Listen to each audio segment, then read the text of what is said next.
Assalamualaikum warahmatullahi wabarakatuh. Waalaikumsalam warahmatullahi wabarakatuh. Alhamdulillah wassalatu wassalamu ala Rasulillah Sayyidina Muhammad ibn Abdullah wa ala alihi wa ashabihi wa man tabi'ahu wa bala. Rabbi shrah li sadri wa yassir li amri wahlul 'uqdatam min lisani yafqahu qawli. Subhanaka la ilma lana illa ma 'allamtana innaka antal alimul hakim. Amma ba'du. Yang terhormat Direktur Rumah Sakit Umum Daerah Pasar Rebo, yang terhormat Ketua DKM Masjid Subul Salam Rumah Sakit Umum Daerah Pasar Rebo, dan sekalian hamba-hamba Allah yang dimuliakan.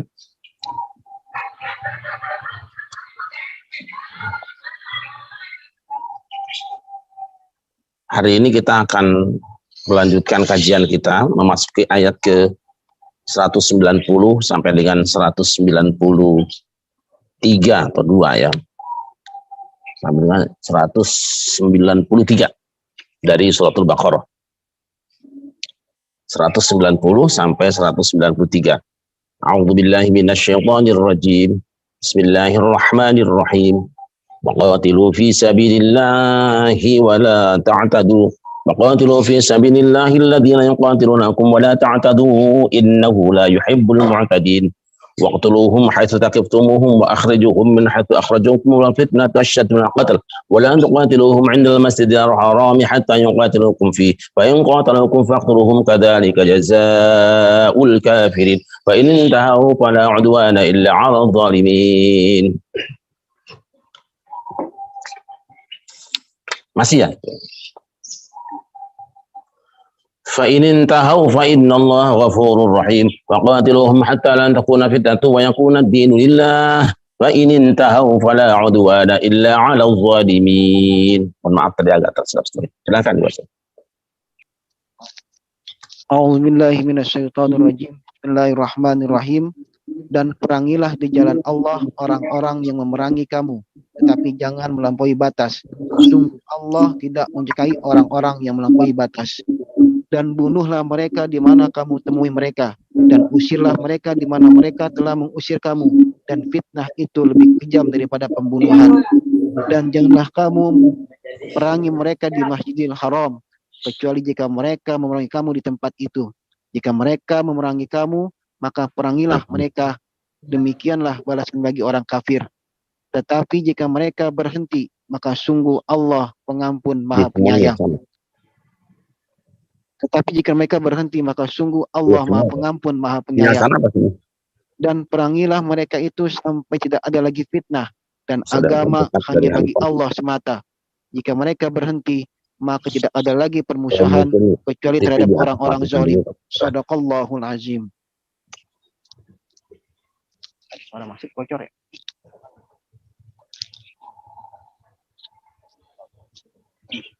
Ya sudah. Sudah matiin. Sudah Ki. Baik, mohon maaf tadi ada gangguan di sini, sinyalnya kurang bagus. Ya. Ayat ini adalah merupakan ayat permulaan perintah perang dari Allah Subhanahu wa taala. Satu generasi dengan ayat Uzina lilladzina yuqataluna bi annahum zulimu wa innallaha ala nasrihim laqadir, yang terdapat di dalam surah Al-Hajj. Telah diizinkan bagi orang-orang yang diperangi, sesungguhnya mereka itu telah dianiaya, dan sesungguhnya Allah berkuasa untuk menolong mereka. Di 2 ayat ini biasanya oleh para ulama digunakan untuk sandaran sebetulnya tujuan dan target dari perang. Islam datang ketika umat manusia hidup di dalam kejahiliahan. Kelompok-kelompok saling bertikai, agama satu dengan yang lain saling membunuh. Kedatangan Islam adalah untuk menghentikan perbuatan-perbuatan yang tidak baik seperti itu. Nah, oleh karena itu sangat salah paham jika ada orang mengatakan bahwa Islam dikembangkan dengan pedang. Bukan. Pedang atau perang di dalam Islam itu adalah bagian terakhir dari sebuah upaya menciptakan assalam, kedamaian. Di ayat ini jelas Waqatilu, qatil itu kita asal katanya al qatlu, qatala yaqtulu qatlan, qatala yuqatilu muqatalan, qitalan. Saling membunuh. Qatala membunuh, qatala saling membunuh, karena yang namanya perang dia saling membunuh, bukan saling memberi duit. Kecuali perang politik, itu biasanya saling berbagi rekening.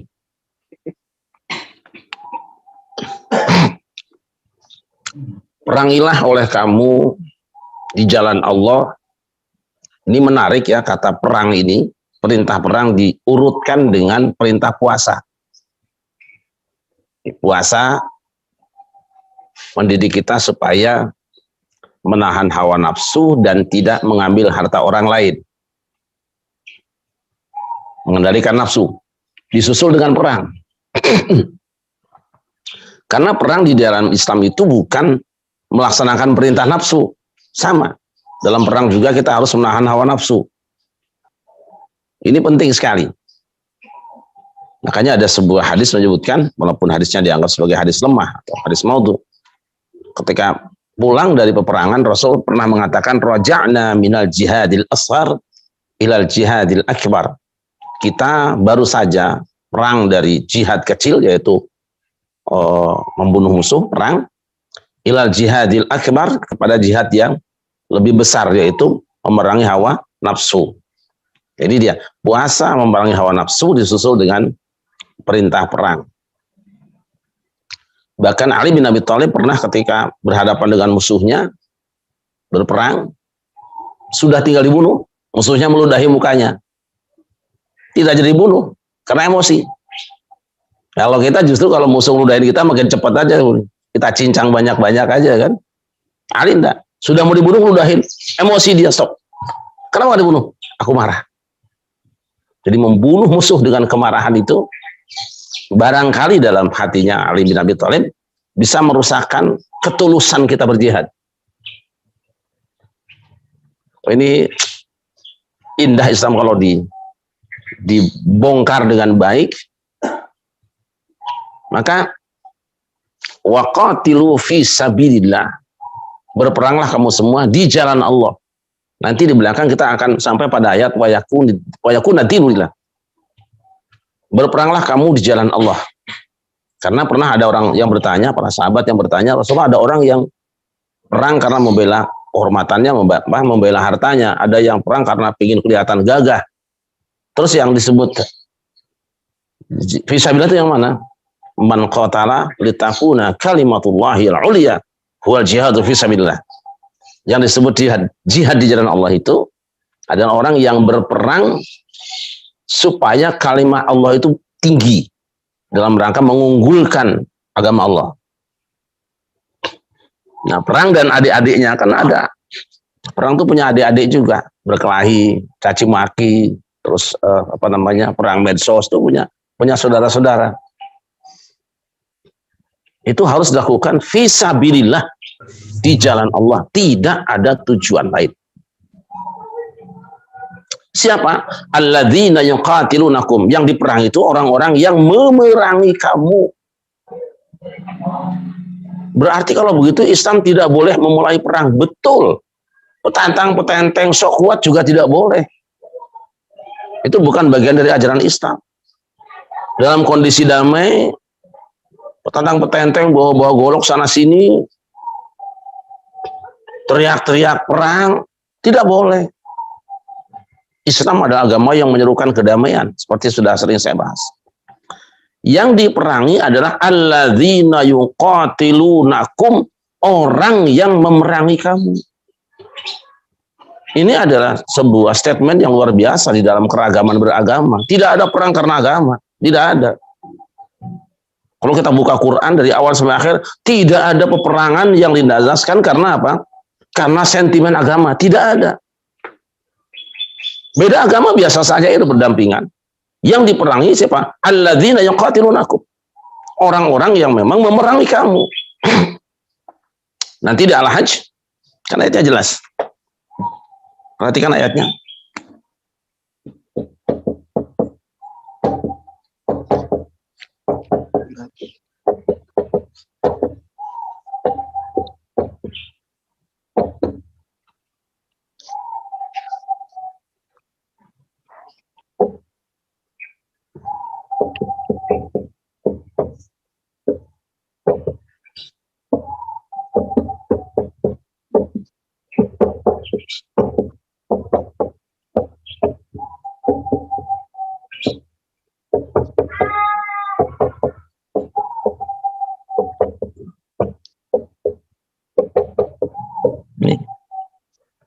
diizinkan bagi orang-orang yang yuqataluna, diperangi.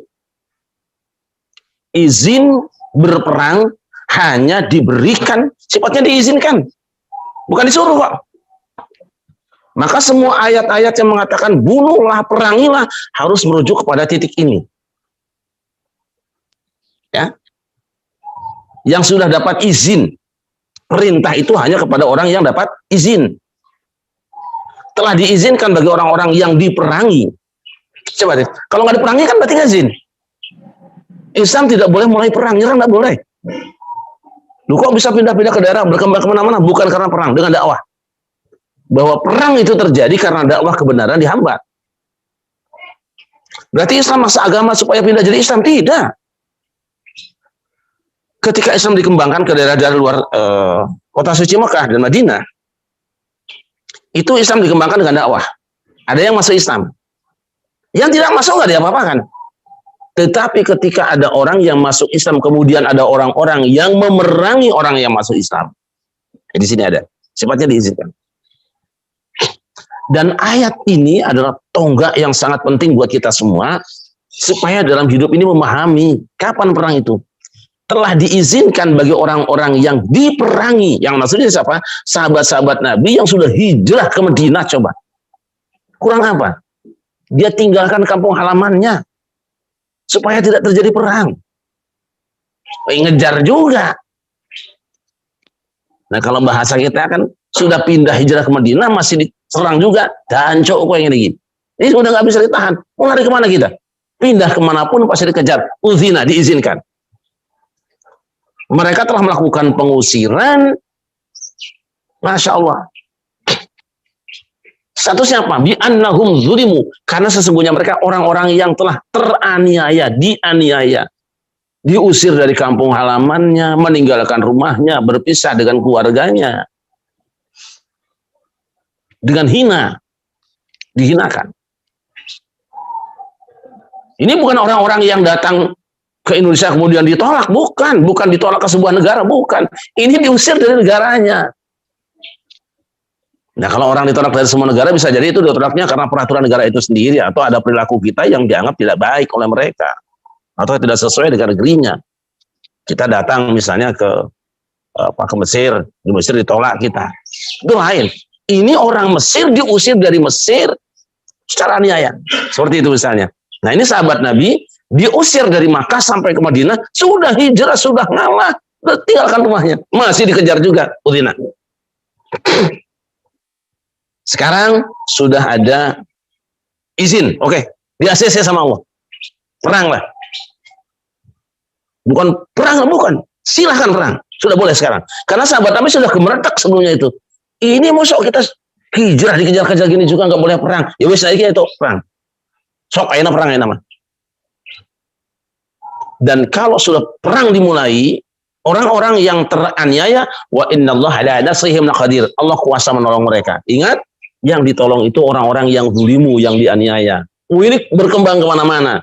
Jika satu saat engkau melakukan penganiayaan, kezaliman terhadap orang-orang kafir di negerimu, maka Allah akan tolong orang kafir itu. Bahaya sekali. Dah itu nanti ngembet kemana-mana ya. Jadi perang di dalam Islam itu bukan perintah, asalnya itu izin.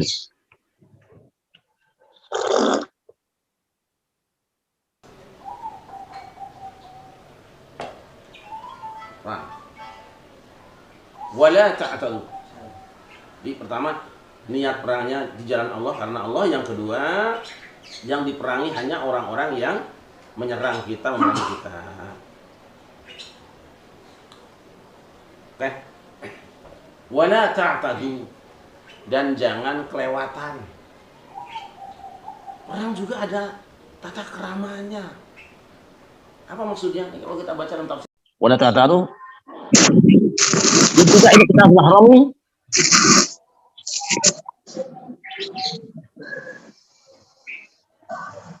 Wala ta'tadu di sini ada kata Imam Nawawi, tidak boleh memulai perang di haram. Tapi yang lain, wala ta'tadu artinya apa? Jangan kelewatan Satu, jangan membunuh perempuan, jangan membunuh anak-anak, jangan membunuh para pendeta yang rahib yang sedang pada zikir di tempat ibadah mereka, sedang pada ibadah tempat mereka. Jangan membunuh orang tua yang sudah lemah, tidak mampu apa-apa. Jangan merusak alam. Dan jika musuhmu minta damai, berhenti perang. Kurang apa adabnya Islam? Jangan orang lagi tenang-tenang malah diserbu-serbu terus. Ya? Ada orang sedang tenang dituduh-tuduh akan menyerang kita, tidak boleh. Sampai segitunya tuh Islam. Sudah mulai perang pun ada tata keramanya. Begitu musuh minta berhenti, berhentilah. Wa in janahu lisalmi fajnah laha wa tawakkal 'ala Allah. Itu ayatnya kan ada. Jika mereka condong kepada damai, ikuti aja. Tawakal pada Allah. Jangan nuduh macam-macam. Allah dia mah pura-pura doang, pura-pura damai. Ikutin aja. Tawakal pada Allah. Kalau ternyata mereka khianat, Allah punya cara sendiri untuk menghancurkan mereka. Indah itu. Waqtuluhum haitsu saqiftumuhum wa akhrijuhum min haitsu akhrajukum.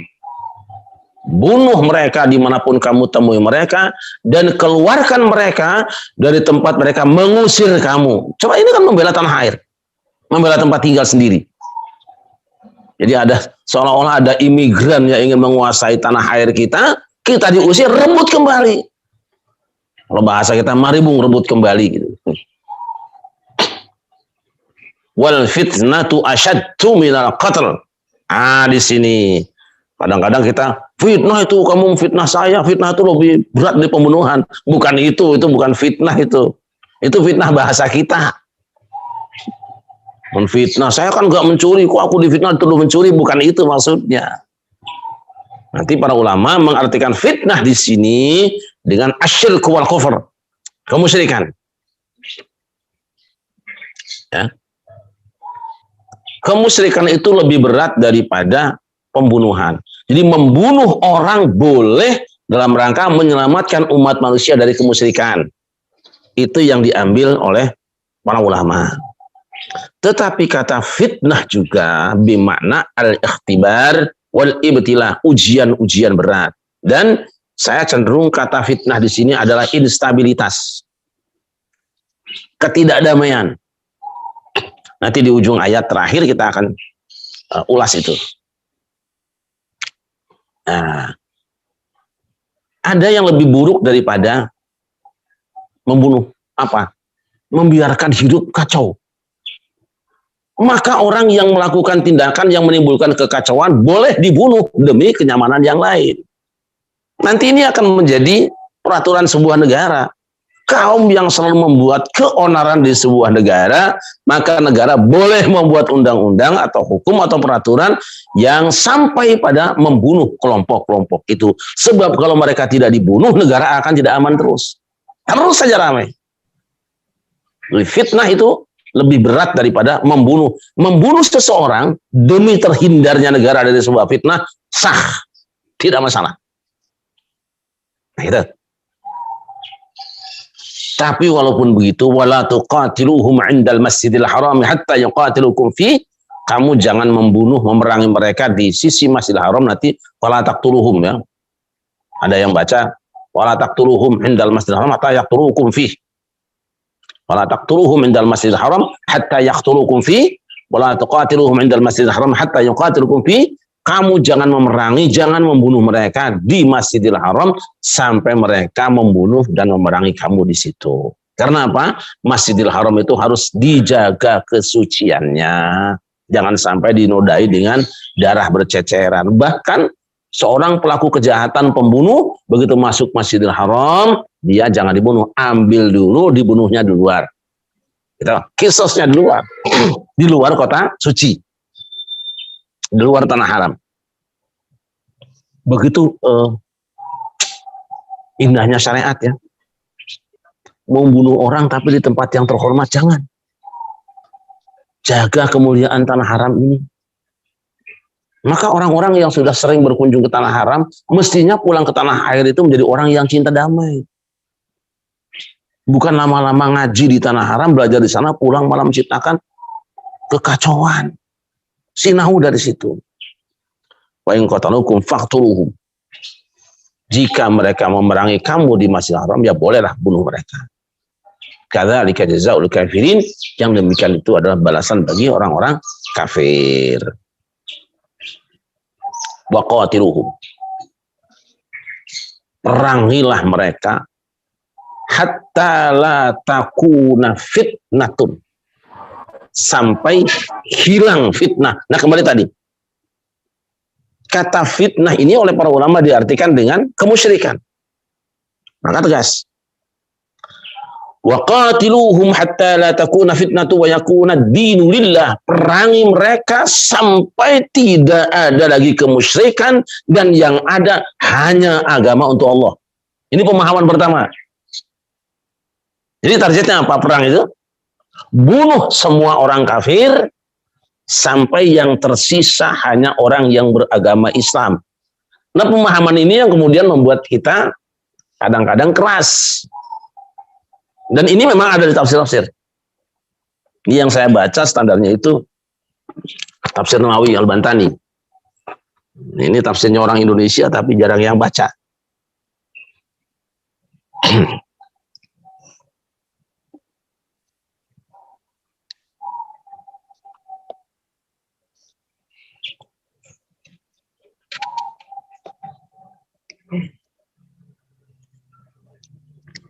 Ai kaila tujada fitnatun an dinikum ay wa qad kanat fitnatuhum annahum kanu yu'zuna ashaban nabi sallallahu alaihi wasallam hatta dhahabu ila al-habashati thumma wadhabu ala dhalika al-idha hatta dhahabu ila al-madinah wa kana gharduhum min itharati dhalika al-fitnah ay yatruku dinahum wa yarji'u kuffaran fa anzala ta'ala hadhihi al-ayah. Maksudnya apa? Hatta la takuna fitnatun, supaya tidak ada fitnah ujian dalam agama kamu, karena mereka telah membuat fitnah dengan mengganggu para sahabat Nabi di Mekah, sehingga para sahabat itu berangkat ke Habasyah. Mereka terus-menerus melakukan itu sampai mereka, para sahabat Nabi, berangkat ke Madinah. Tujuan mereka dari mengganggu itu adalah supaya umat Islam, para sahabat Nabi, meninggalkan agamanya dan kembali menjadi orang kafir. Nah, itu fitnah namanya. Turunlah ayat ini, maka Allah menurunkan ayat ini bermakna qatiluhum hatta ta'lu 'alaihim wa la yaftinukum 'an dinikum wa la taqaw fi syirk. Terus perangi mereka sampai kamu unggul di atas mereka dan kamu tidak kembali kepada kemusyrikan.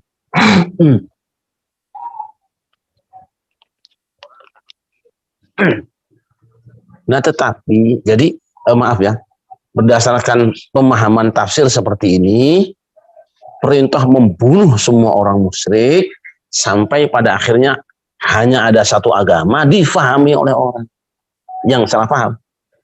Tinggal di mana saja kamu perangi orang musyrik sampai yang ada hanya agama Islam. Ini salah paham. Dan itu menyalahi konsep perang dalam Islam. Padahal ayat ini, ujung ayatnya apa? Walaula daf'ullahin nasa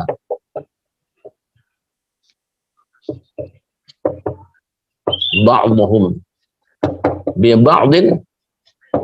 Coba lihat di dalam surah Al-Hajj, kalau tidak salah ayat 38 nomor 3. Coba Qurannya, saya lupa nomor ayatnya. Lahuddimat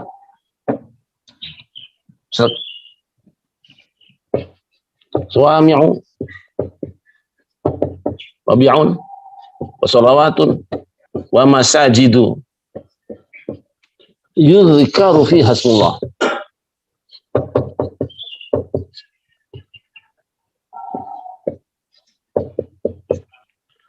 Boleh suruh.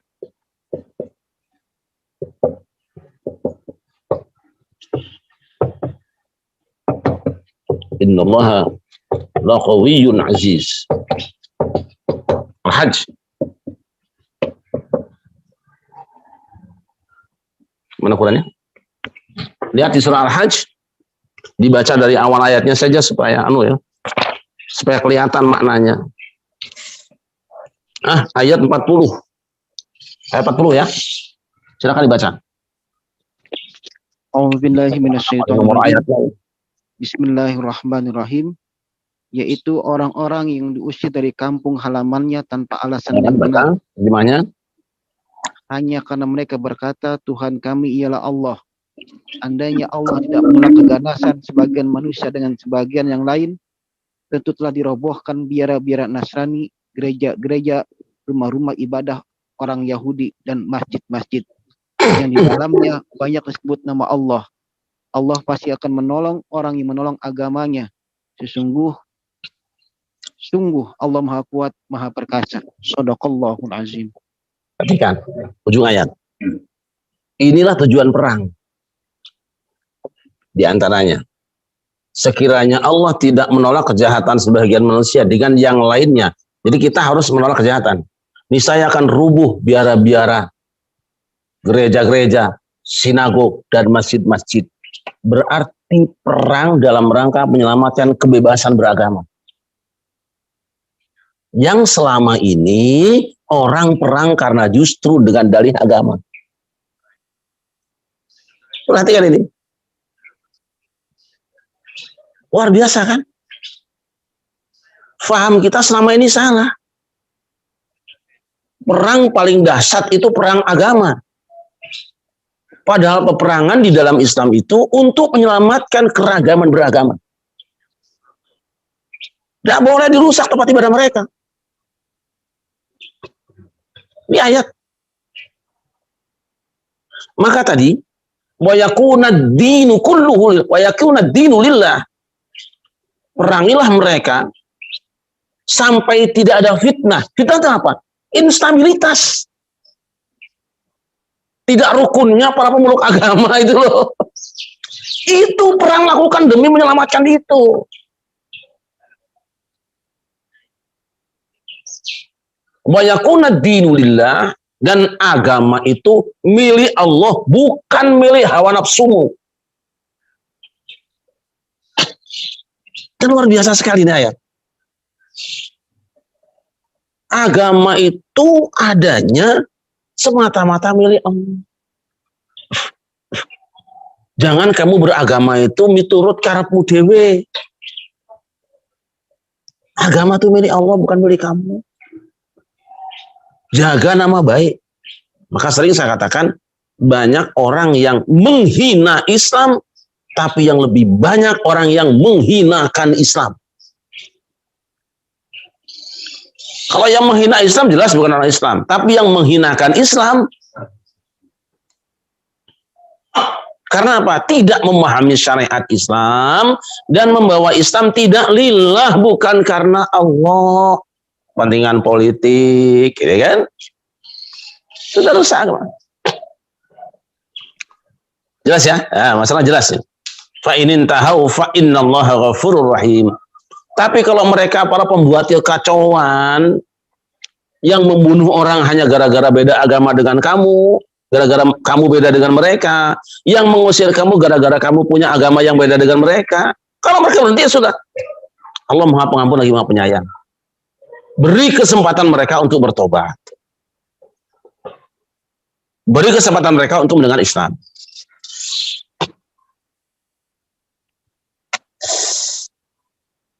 Tahu fala udwana illa 'alal zalimin. Kalau sudah berhenti mereka menghentikan, tidak ada permusuhan kecuali atas orang-orang yang zalim. Jadi mereka orang kafir itu aslinya bukan musuh jika hidupnya mau berdampingan. Tapi kalau hidup mereka malah mengganggu kita hanya gara-gara beda agama itu. Tapi kalau hidup mereka malah mengganggu kita hanya gara-gara beda agama, itu yang zalim, itu udwan, itu permusuhan itu. Permusuhan hanya dilakukan pada orang-orang yang memang menista Islam atau menyakiti orang Islam. Jadi, apa kurang indah? Nah, kita harus menjelaskan pada orang-orang kafir, pada orang-orang non-muslim, ini loh aslinya Islam. Jadi kalau kamu selama ini melihat orang Islam tuh beringas, dikit-dikit ngajak berantem, bukan. Itu salah faham tentang Islam. Wajibnya apa? Dididik, disadarkan, diingatkan. Dan perang di dalam Islam itu bukan untuk membunuh, bukan. Untuk menyelamatkan kehidupan. Kalaupun membunuh ini karena orang ini kalau dibiarkan hidup akan bikin kacau terus, lebih banyak korbannya. Nah begitulah saya kira di sini sudah masuk tadi Masjidil Haram, juga kan besok masuk ayat haji. Di pas kajian kita sampai pada ayat-ayat yang berhubungan dengan perang dan berhubungan dengan Masjidil Haram. Besok masuk ayat haji insya Allah. Minggu depan mungkin kita sudah hampir masuk ayat haji. Baik, saya kira itu kesimpulannya adalah bahwa Islam agama yang cinta damai. Islam menghargai setiap keyakinan orang lain yang berbeda dengan kita sebagai upaya penyelamatan kemanusiaan. Penyampaian kebenaran dalam Islam itu disampaikan dengan ilmiah, disampaikan dengan bijaksana. Peperangan di dalam Islam bukan karena perbedaan agama. Sering saya sampaikan, penumpahan darah bukan karena beda agama. Ada orang kafir yang harus dijaga darahnya, tapi ada orang Islam yang harus tumpahkan darahnya. Ya, pencuri tidak peduli apa agamanya, Islam pun potong tangannya, tumpahkan darah. Pezinah muslim, orang yang sudah pernah menikah berzina, dilempari sampai pakai batu sampai mati, tumpahkan darahnya, tidak peduli muslim atau kafir. Orang yang membunuh harus dibunuh, muslim maupun kafir. Jadi penumpahan darah di dalam Islam itu sangat adil. Tidak karena faktor beda agama, tapi karena faktor pelanggaran-pelanggaran yang dibuatnya. Termasuk perang. Perang juga bukan perang karena perbedaan agama. Perang dilakukan karena apa? Yuqataluna. Orang Islam diperangi dan mereka dianiaya. Jadi mari kita menjadi orang yang setiap saat menebarkan kedamaian. Bahkan seingat saya dulu, ketika perang Badar sudah hampir terjadi, di mana para sahabat Nabi sudah berhadapan dengan musuhnya, pedang sudah terhunus, tombak sudah diangkat, panah sudah di busurnya, itu Rasul masih sempat, seingat saya ya, walau alam kalau saya lupa, menyampaikan begini, saudara-saudara, Pulauan Quraisy, sebaiknya kita pulang ke rumah masing-masing. Coba itu. Sudah mau perang, kata Rasul, pulang saja, tidak usah perang. Kalau ini dilakukan manusia hari ini, sudah mau bentrok, jangan bentrok, kita pulang. Yel-yel apa silakan, tapi jangan menghina. Aman kayaknya. Ini kadang-kadang kita hanya beda pilihan presiden, sudah kayak orang kafir aja kita perang. Bahkan ada orang yang baca doa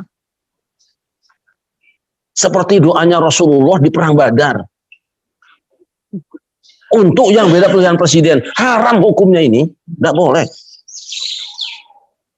Kan Rasul pernah berdoa, Allahumma intulah hadhil isabah lan tu'bada fil ardi abada. Tuhan, jika kau biarkan dihancurkan yang tersisa ini, engkau tidak akan disembah di muka bumi selama-lamanya. Ini doa Rasulullah ketika akan berperang menghadapi musuh-musuhnya yang kafir. Ini tidak boleh dipakai oleh umat Islam yang akan pilpres, haram, nggak boleh. Apalagi calon presidennya Islam dua-duanya. Maka dengan tidak sengaja dia telah mengkafirkan lawan politiknya. Dia kafir duluan. Kita kafir duluan kalau begitu caranya. Masya Allah. Nah, ini sangat berbahaya. Jadi kita terus tebarkan kedamaian. Beritahu orang-orang bahwa Islam tidak menyuruh perang. Tidak. Semua ayat perang, menyuruh perang itu harus diawali dengan ini. Harus dimaknai dan difahami sebagai sebuah respon terhadap perilaku orang lain. Bukan atas dasar kita ini beda agama. Dia yang memperlakukan kita karena beda agama dimusuhi. Ayo sok. Diperangi. Jadi kalau ada orang yang memerangi orang hanya karena beda agama, itu ya bukan konsep Islam ya. Gitu. Jadi targetnya kita ada menciptakan kedamaian. Segala usaha kita lakukan. Kalaupun harus perang itu dalam kondisi yang sangat terpaksa karena memang ada orang yang tidak mau damai. Demikianlah saya kira, jika ada pertanyaan teman-teman sebaiknya dikirim ke Facebook atau di YouTube, karena hari ini kebetulan ada wisuda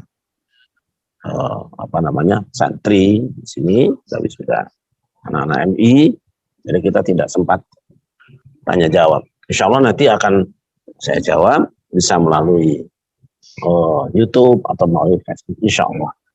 Saya kira itu saja, terima kasih dan mohon maaf. Assalamualaikum. Alhamdulillah, sama-sama tadi kita simak kajian dari guru kita. Mudah-mudahan kita dapat memahaminya bahwa Islam adalah agama yang damai dan bukan agama yang agresif. Baik jemaah, karena guru kita ada kesibukan, mohon maaf tidak ada pertanyaan. Maka kita tutup saja pengajian kita ini dengan pimpin doa oleh guru kita. Pada beliau kami persilakan.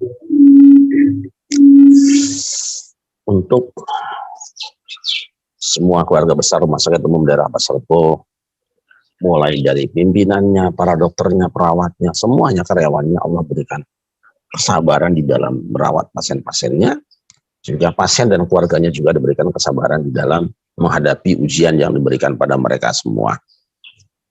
Juga keluarga kita yang sedang sakit mudah-mudahan diberikan kesembuhan, yang sedang bekerja diberikan kemudahan, yang sedang menuntut ilmu diberikan kelancaran, dan khusus pada saat ini saudara-saudara kita sedang berjuang untuk bertanding, ya, untuk berlomba di dalam olimpiade ibadah haji di kota suci Mekah. Kita doakan mudah-mudahan kontingen ibadah Indonesia menjadi juara umum sebagai pemenangnya. Mereka semua kemakburan. Ada hadiniyah Al-Fatihah.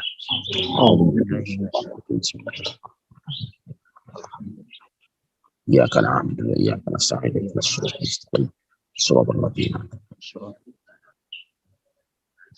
Allahumma salli ala sayyidina Muhammad wa ala sayyidina Muhammad sayyidil awwalin wal akhirin. Sallallahu tabaraka wa ta'ala ankum bi sawab rasulillah ajma'in. Alhamdulillah rabbil alamin, alhamdulillah fi ni'amahu wa yukafi masidah. Ya rabbana lakal hamdu kama yanbaghi li jalali wajhika wa 'azimi sultanik. Allahumma ighfir lana dhunubana wa li walidina warhamhum kama rabbana shighara. Wa li jami'il muslimina wal muslimati wal mu'minina wal mu'minati al-ahya'i minhum wal amwat. Rabbana zalamna anfusana wa illam taghfir lana wa tarhamna lanakunanna minal khasirin. Amin. Rabbana atina fid dunya hasanatan wa fil akhirati hasanatan wa qina adzabannar. Wa sallallahu ala sayyidina Muhammadin wa ala alihi wa sahbihi wa baraka wa sallam. Bi fadli subhana rabbika rabbil izzati amma yasifun. Alhamdulillahirrahmanirrahim. Sebelum dipungkas, pada Bapak Ibu dan saudara-saudara, Pondok Pesantren Ummul Qura masih menerima pendaftaran santri baru, dan bagi anak-anak yatim gratis, tidak ada uang bangunan, tidak ada SPP. Dan insya Allah khusus anak-anak yatim gratis selama mondok di Pondok Pesantren Ummul Qura. Dan insya Allah mereka tidak akan pernah dirental atau diiklankan sebagai anak-anak yatim, karena kami para guru semua menjadi orang-orang tuanya di sini. Dan terima kasih. Assalamualaikum warahmatullahi wabarakatuh. Waalaikumsalam warahmatullahi wabarakatuh.